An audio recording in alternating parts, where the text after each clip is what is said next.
বৎসর পর 100 বৎসর পরে আমরা এই জমিনের মধ্যে আমরা থাকতাম না, আমরা কোনো পরিচয় থাকতাম না, আমরা এই জমিন ছড়িয়ে যাই। তো আল্লাহ পাক রব্বুল আলামিনে তার ইচ্ছায় জমিনের মধ্যে ফাটাইছেন, আবার তার ইচ্ছায় জমিন থেকে বলে বিদায় দিবা। আল্লাহ পাকে ফরমান কুল্লু নাফসিন যায়িকাতুল মাউত, প্রত্যেক প্রাণী মৃত্যুর স্বাদ গ্রহণ করব। প্রত্যেক প্রাণী মৃত্যুর স্বাদ গ্রহণ করব।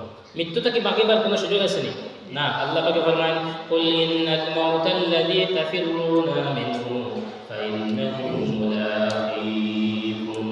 হে নবী, আপনি বলেন যে তোমরা যে মৃত্যু থেকে তোমরা পলায়ন করতেছো সেই মৃত্যুর সাথে তোমাদের সাক্ষাৎ হবে, সেই মৃত্যুর সাথে তোমাদের দেখা হবে, সেই মৃত্যুর সাথে সাক্ষাৎ হবে। ফাইন্নাহু মুলাকীকুম সুম্মা তুরাদ্দুনা ইলা আলিমিল গায়বি ওয়াশ শাহাদা।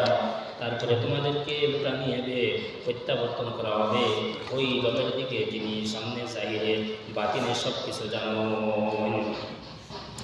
আল্লাহ পাক রব্বুল আলামিন ফরমান ইউহয়ী ওয়া ইউমীত ওয়া হুয়া আলা কুল্লি শাইইন কাদির।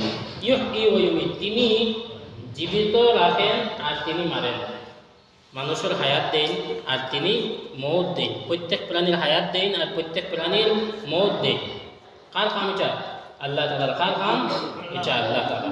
আগে আল্লাহ পাক রব্বুল আলামিন ফরমান হুয়াল আউয়ালু ওয়াল আখিরু ওয়াল যাহিরু ওয়াল বাতিন, তিনি সর্বপ্রথম, তিনি সর্বশেষ, আর তিনি জাহির, তিনি বাতিন। আল্লাহ পাক রব্বুল আলামিন যার কোনো শুরু নাই। আল্লাহর শুরু আছে নি? আমরা শুরু আছে না? আমরা প্রত্যেকের শুরু আছে। জন্ম থেকে শুরু হয়েছে, মৃত্যু শেষ হয়ে যাব না? আল্লাহ পাক রব্বুল আলামিন যার কোনো শুরু নাই, কখন থেকে আল্লাহ আছেন, কোন সময় থেকে আল্লাহ আছেন, যার কোনো হিসাব নাই, কোনো শুরু নাই, কত সময় থাকবা, কতক্ষণ পর্যন্ত থাকবা, এর কোনো শেষ নাই, কোনো হিসাব নাই। আল্লাহর শুরু নাই আর আল্লাহর শেষ নাই। ওয়াল আউয়ালু ওয়াল আখিরু ওয়াল যাহিরু ওয়াল বাতিন, তিনি জাহির আর তিনি বাতিন। আল্লাহ পাক রব্বুল আলামিন তার জাতের এতেবারে তিনি বাতিন। আল্লাহ পাকের জাত কোনো মানব জাতীয় দেখতে পারে না। আল্লাহ পাকের জাত কোনো মানব জাতীয় তার চক্ষু দিয়ে দেখতে পারে না। বনি ইসরাইলে হযরত মূসা আলাইহিস সালাতু ওয়াস সালামের কাছে দাবি করছিল, হে নবী, আপনি যে রবের দাওয়াত দিতেন সেই রবের দেখার ব্যবস্থা করুন। আল্লাহ পাকের পক্ষ থেকে আদেশ হয়েছে, না, আল্লাহ পাককে এই দুনিয়ার মধ্যে দেখা যাবে না। আল্লাহ পাক জাত হিসাবে বাতিন, আবার সিফাতের দিক থেকে আল্লাহ পাক জাহির। প্রত্যেক জিনিস, প্রত্যেক মাখলুকের দিকে চিন্তাধারা করলে আল্লাহর পরিচয় ফুটিয়ে ওঠে। আল্লাহ পাকে ফরমান আফালা ইয়ানজুরুনা ইলাল ইবিলি কাইফা খুলিকাত, মানুষের উটের দিকে যেখানে উঠলে কিভাবে সৃষ্টি করা হয়েছে। উটের মিসাল আল্লাহ পাকে দিয়েছেন যে মানুষের উট দেখে না, উটিগুলো কিলা সৃষ্টি করা হয়েছে। আহলে আরবের মানুষের কাছে উট পছন্দের একটা প্রাণী, তাদের কাছে সবচেয়ে বেশি থাকে। তো উটের মধ্যে এমন কিছু গুণ আছে যেটা অন্য কোনো প্রাণীর মধ্যে নাই। কিছু বৈশিষ্ট্য আছে, কিছু গুণ আছে উটের মধ্যে যেগুলা অন্যান্য কোনো প্রাণীর মধ্যে নাই। উট লম্বা সময় পর্যন্ত পানি না খাইয়া থাকতে পারে, তার মধ্যে অ্যাডভান্স হয়ে পানি রাখতে পারে। তারপরে অনেকগুলো তার গুণ আছে আর কাঁটা জাতীয় বস্তু হয়ে সুন্দরে সাবাইয়া খাইতে পারে, সাফ হজম করতে পারে। তারপরে প্রাণীর মধ্যে বংশের পরিচয় নাই। মানে ছাগলের বাচ্চা যাবে তো ফাটা বাচ্চা তোলা বড় হয়েছে, তারপরে হে তার মা ছিল না, ফাটা বাচ্চা তার বোন ছিল। কিন্তু উটের মধ্যে বংশের পরিচয় থাকে। উটে তার মার পরিচয় হে রাখে। উট প্রাণী তার মার পরিচয়, তার বোনের পরিচয় রাখে। এদের সাথে তারা শারীরিক সহবাস করে, মানে খুব জ্ঞানী উট।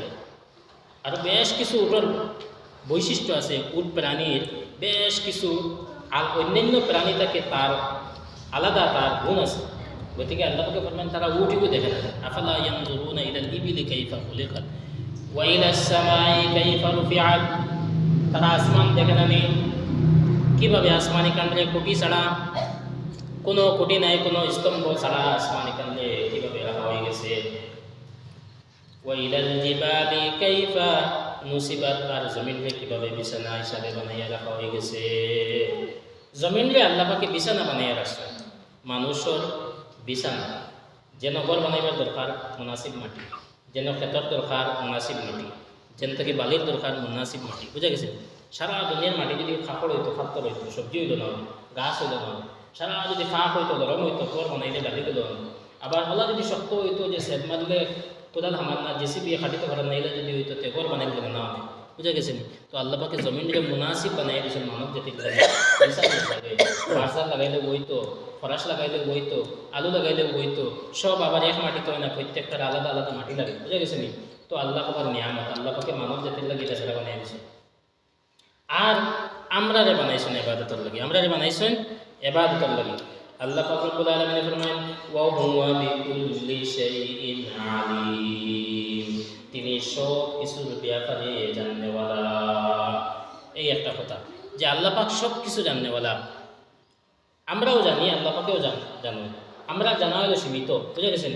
আমরা জানা হলো সীমিত, আমরা জানার সীমা আছে, কিন্তু আল্লাহ পাক রব্বুল আলামিনের জানার কোনো সীমা আছে নি? আল্লাহ পাকের জ্ঞানের কোনো সীমা আছে নি? না। আল্লাহ পাক রব্বুল আলামিনে জাহির বাতিন, প্রকাশ্যে গোপনে, দিনে রাত্রে, মানুষের দেখাইয়া মানুষ তাকে লুকাইয়া, যা কিছু একজন মানব জাতীয় করে সব কিছু আল্লাহ পাক রব্বুল আলামিনের সামনে, সব কিছু আল্লাহ পাক রব্বুল আলামিনে দেখতে পায়, বুঝা গেছে? তো আল্লাহ পাকে সব কিছু দেখতে পায়।